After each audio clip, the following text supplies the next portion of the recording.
Ito ang GMA Regional TV News. Mainit na balita mula sa Visayas at Mindanao, hatid ng GMA Regional TV. 5 magkakaeskwela sa Bataan, Aklan ang nahilo raw at nagsuka. Cecil, alam na ba ang dahilan kung bakit? Connie, posible raw na nalason sila dahil sa hotdog. Ayon sa mga guro ng mga estudyante, bumili ng hotdog ang mga bata sa labas ng paaralan. Matapos daw noon ay nagreklamo na silang nahihilo at nagsusuka. Paliwanag ng doktor na sumuri sa mga bata, posibleng dahil ito sa maling preparasyon o handling ng itinitindang hotdog. Pwede raw kasing matagal na itong naarawan kaya nakontaminate na ang pagkain. Walang pahayag ang nagtitinda ng hotdog. Nakuryente ang isang lalaki habang nasa bubong ng isang bahay sa Taguloan, Misamis Oriental. Kwento ng video uploader, naglalagay ng solar light ang 43 anyos na biktima nang mangyari ang insidente. Kasagsagan ng pag-ulan noon sa barangay Poblasyon. Agad namang tinulungan ng mga kasamahan niya ang biktima. Rumisponde rin ang mga taga-Municipal Disaster Risk Reduction and Management Council. Ligtas na ang kalagayan ng biktima. Inaalam pa ng pulisya kung paano siya nakuryente.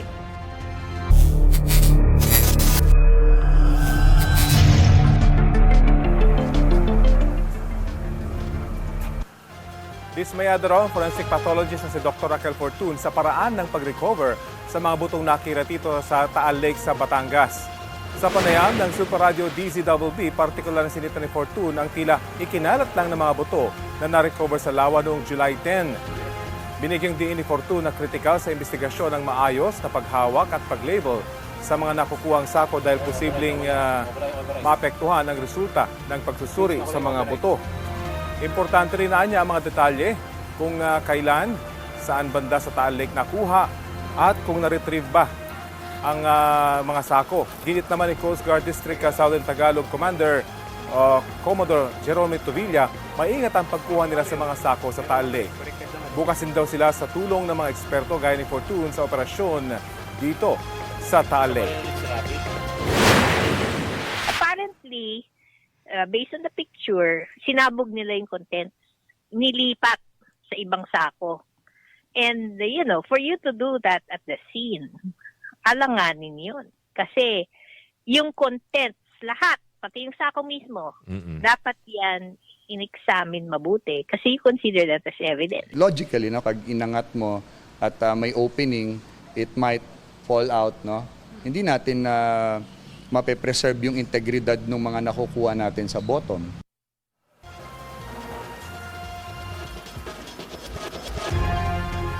Update tayo sa nagpapatuloy na search and retrieval operations dito sa Taal Lake para sa mga nawawalang sabongero. Kausapin natin si Police Lieutenant Colonel Aleli Buwaken, spokesperson ng Batangas Provincial Police Office. Magandang umaga at welcome po sa Balitang Hali. Yes, magandang tanghali, Rafi, at sa ating mga nanonood ngayon.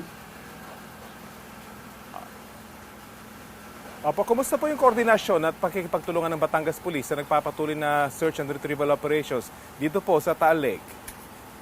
It's been 5 days since we started these retrieval operations. At nagpapatuloy po ang ating koordinasyon with other agencies. And in fact, kahapon, personal pong nagtungo doon ng ating Provincial Director, PNP Provincial Director na Batangas, si Police Colonel Sibalo, at nandun din po si Commodore Tovilla.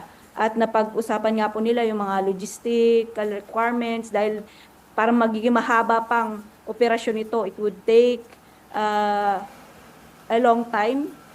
At may mga challenges po kasi na na-share po ang ating Philippine Coast Guard, lalo na sa pag-dive nila. It's so murky, at medyo sulfur, yung sulfuric, yung tubig. Andyan din yung problema nila sa visibility at other weather conditions. So, on the diving side, ayan po ay nakatask po sa Philippine Coast Guard, and we do understand that they're facing a lot of challenges. And as for the PNP naman, ang role po namin ay yung as much as possible yung proper treatment in order to preserve the integrity of the evidence recovered. We must consider po na iba po ito dahil ito po ay magmumula sa tubig, papunta po sa lupa. So, we really have to Nabanggit niyo do... po yung integridad ng mga ebidensya. Paano niyo po paano niyo po pinipreserve ito? Kasi yun nga yung kino-question ng isang forensic pathologist, yung preservation itong mga ebidensya. Paano po sinisiguro ng PNP na intact pa rin kahit paano yung integrity kahit na 4 years na mula nung mangyari yung insidente? At saan po sinusuri itong mga suspicious objects na ito? Yes, sir. Ito pong mga nare-retrieve po ng ating Philippine Coast Guard, meron silang markings na tinatawag, and then i-retrieve nila. Just imagine po, medyo mabigat ito, may kabigatan, and then ilulutang nila.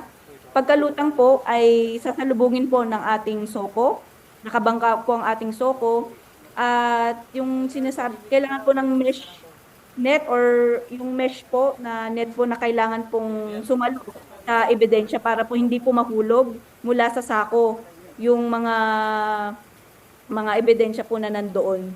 So, yun po ang challenge doon dahil iaangat po ibutas na yung sako dahil matagal na.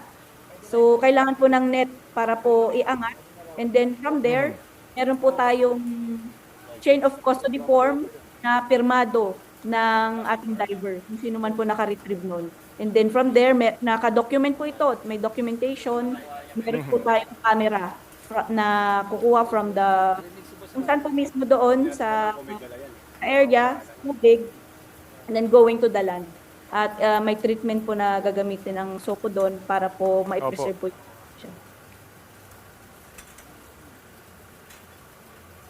Sabi po ng PNP Chief Nicolas Torre III, may animal at human remains. Halo na raw po yung nakikita dito sa Taal Lake.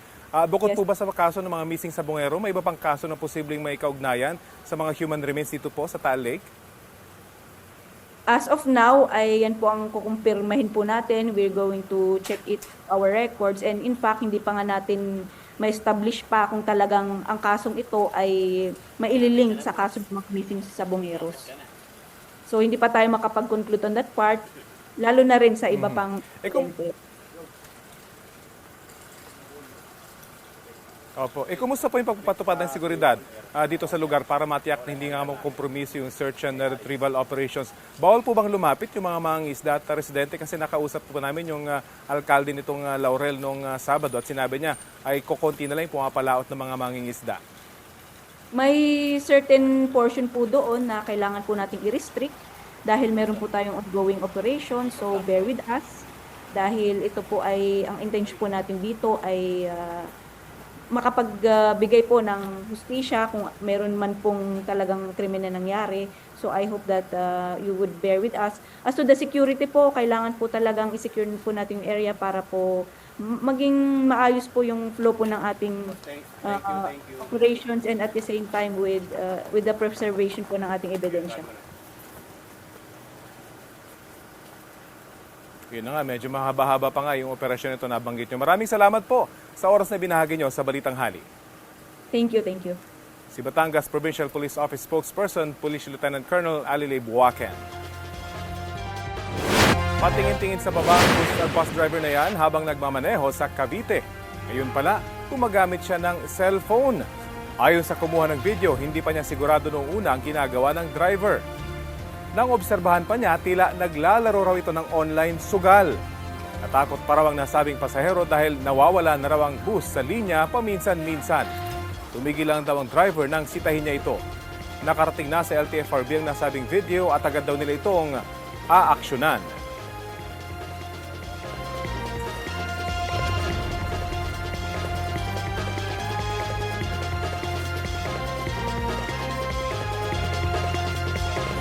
Nakauwi na sa bansa ang 11 tripulanting Pinoy ng MV Magic Seas na inatake ng grupong Houthi sa Red Sea noong July 6. Ayon sa Department of Migrant Workers, sumailalim sa medical check-up ang mga tripulanting Pinoy. Nakatanggap din sila ng pinansyal na tulong mula sa DMW, OWA at DSWD. Sabi rin ng DMW, patuloy ang pakikipag-ugnayan nila sa mga pamilya ng mga apektadong tripulante. Siniguro ang pagbibigay ng kaukulang tulong at suporta mula sa pamahalaan. Dagdag pa ng DMW, hindi na muna sila magsasakay ng mga tripulante na maglalayag sa Red Sea at Gulf of Aden.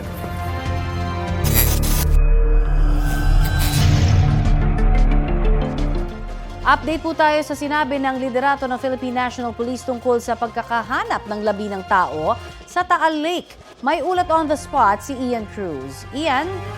Yes, Connie, kinumpirma nga ni Chief PNP General Nicolas Torre III na may nakuhang human at animal remains sa Taal Lake sa gitna yan ng paghahanap sa missing sabongeros. Halo-halo raw talaga ang nakuha sa lake, kaya kasama sa pag-differentiate kung ang mga nakuhang buto sa tao ba o sa hayop. Ani Torre, may mga dinala na sa PNP Crime Lab na patuloy na sinusuri.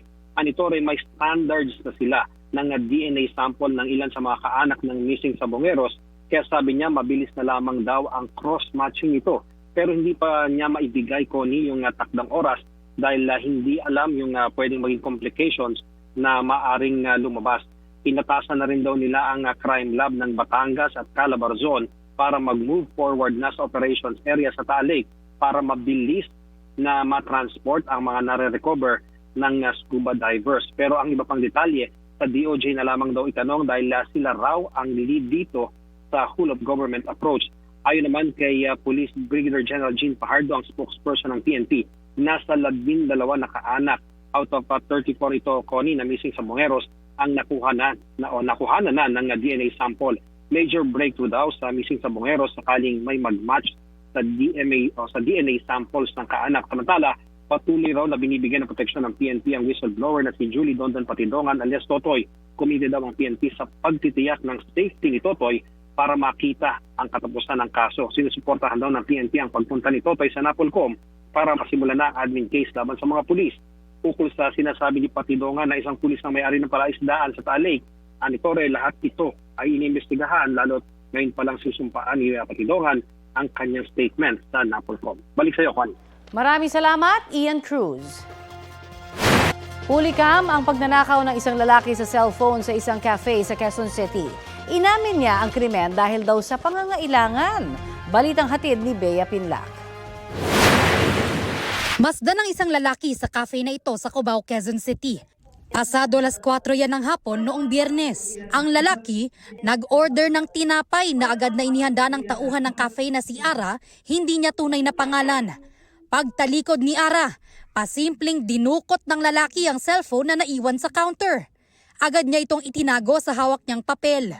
Pagbalik ni Ara sa counter, pagkalabas na sabi niya bibili po siya ng bottled water sa labas. Medyo nagtaka na po ako bakit parang tumakbo siya pagkalabas po ng store. Hinanap ko na po yung phone ko. Then wala na po yung phone ko doon. Medyo kinabahan na po ako doon. Okay. Nagsumbong si Ara sa boss niya na sinamahan siyang humingi ng tulong sa mga otoridad. Sinubukan nilang i-trace pa ang cellphone pero Na-unlink na po lahat. Nabago na po yung ID, yung password. Pati pagkatingin ko po, pati po social media and Facebook ko actually is na-access po nila. Then pagkatingin ko po sa sa bank account ko po, na-unlink po siya sa phone. Wala na po. naaresto ang 41 anyos na suspect sa isang mall sa Quezon City. Nag-aabang na umano siya ng bagong biktima. Ayon sa pulisya, dati nang nasangkot sa pagnanakaw ng mga cellphone ng suspect na madalas magpanggap umanong customer at manalisi sa mga commercial establishment. Sa mga nakikipag-ugnayan sa amin, meron sa mga nabiktima sa Bulacan, Manila, Las Piñas, Pasay. Karamihan ang mga nabiktima niya, mga cellphone ng kanyang mga target. Na-recover ng pulisya ang cellphone ng biktima, pero Nabura po lahat. Wala pong laman. Wala na po lahat. Lahat ng files, lahat ng pictures, lahat. Parang bagong-bago po siya. Ready to benta po talaga siya. aminado ang suspect sa pagnanakaw ng cellphone na ibebenta raw niya sana. Humingi po ako ng tawad sa nakakuha ko po ng cellphone kasi po nangailangan lang po ako. Inaalam pa ng pulisya kung may iba pa siyang kasabwat sa krimen. Reklamong theft ang kakaharapin ng suspect na nakakulong sa Cubao Police Station. Bea Pinlac, nagbabalita para sa GMA Integrated News.